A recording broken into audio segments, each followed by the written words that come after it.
Watch out mga dudong, ako nga pala si Dong Asel at ito ang aking channel Dong Asel TV. Ako nga po pala isang OFW dito sa Israel at isa akong caregiver. So for today's video po, ipapakita ko po sa inyo kung paano namin tinatransfer ang aming mabigat na pasyente from bed to wheelchair. So gamit ang lifter.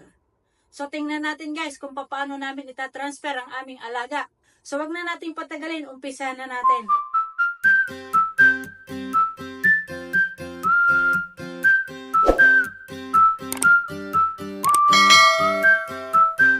Ayan na nga po mga dudong, naka-flat position po sa bed ang aming pasyente. I-insert po ang sling pad at isa-side view ang pasyente para ma-insert ang sling pad. So kung nakaka-move pa naman po ang pasyente nyo mag-isa, ay mas malaking bagay po na nakakatulong siya sa inyo. Pero si Lola po kasi hindi na po siya nakakagalaw mag-isa, kaya isinaside po namin siya para ma-insert namin ang sling. Sa mga ganitong pasyente po na hindi na po sila nakakagalaw, ay kailangan po talaga ng lifter para maiwasan po ang mga injury natin, lalong-lalo na po kaming mga caregiver na ang mostly or common na injury po namin ay ang aming likod. Dahil kapag ganito kabibigat ay kailangan nyo na pong mag-request ng lifter kasi hindi po talaga ninyo kakayanin lalo pat malaking pangangatawan ng inyong pasyente at maliit po ang inyong pangangatawan. Ayan na nga, nakikita nyo po ay kinabit na po namin sa kabilang side at iaayos na po ulit namin siya into flat position. At ipiprepare na rin po namin para ikabit na po yung sling na yan doon sa lifter. I-check po ng mabuti kung talagang maayos ang pagkakalagay.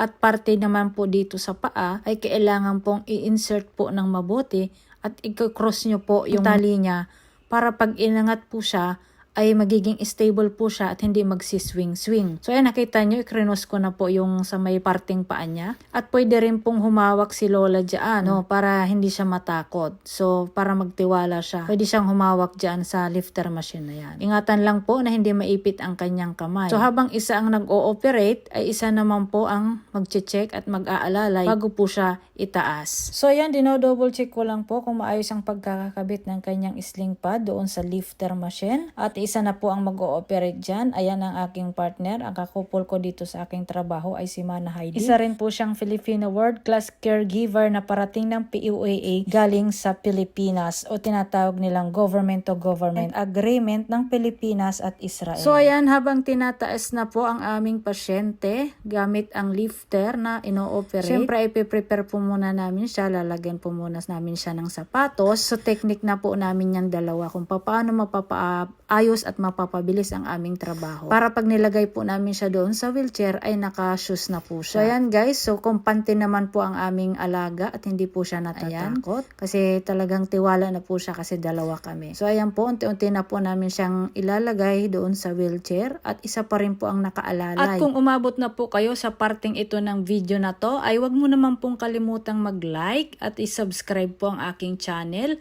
at hit ang notification bell para ma-notify po kayo pag may bago po akong videong i-upload. So ganyan lang po naming i-transfer ang aming pasyente from bed to wheelchair gamit ang lifter. So ayan po guys, makikita nyo inilalagay na po namin siya sa wheelchair at siguraduhin lang po na nakalak po ang wheelchair para maiwasan po siyang mag-move habang ibinababa po ang pasyente papunta sa kanyang wheelchair. So ayan, konting alalay pa rin po. So makikita nyo naka-operate po yung isang kasama ko at ako naman po ang nakaalalay sa likod hanggang maibaba po siya sa kanyang wheelchair. At kapag totaling nakaupo na siya sa kanyang wheelchair, ay isa-isa na pong tatanggalin ang sling. Ayan, makikita nyo, tinatanggal na namin ang tali. Ayan guys, so ingatan lang din po na hindi siya mauntog doon sa lifter machine. Masakit din po kasi na mauntog doon sa bakal ng lifter machine. So ingat din po na hindi natin ma-injured ang ating pasyente. At kapag natanggal na po natin yan, ay tatanggalin na po natin ang lifter sling. Ayan, tulong pa rin po kami dyan sa pagtatanggal. Magkabilaan po kami sa pagtatanggal niyan para hindi po siya masaktan. So ganyan po ang technique namin po sa pagtatransfer ng pasyente mula bed hanggang sa kanyang wheelchair. So pa-comment naman po dyan sa ating mga kapwa caregiver kung meron pa po kayong gustong malaman about po sa caregiving tips po sa pag-aalaga ng mga pasyente. Sa Pilipinas po kasi ay bibihira lang po silang gumamit ng lifter machine. Sa katunayan niya, first time ko pong gumamit ng lifter machine dito. Kasi mostly ng mga nahandle ko sa Pinas ay mga stroke patient at saka tumutulong po sila sa pagbubuhat. Bali manual lifting lang po ang nagagawa ko sa Pinas. Pero dito po kasi sa Israel, pag mabibigat na ang pasyente ay kailangan na pong gumamit ng lifter para maiwasan na rin po na magkaroon ng injury ang pasyente at ang magbubuhat na caregiver. Maraming salamat sa panonood. Huwag kalimutang mag-subscribe.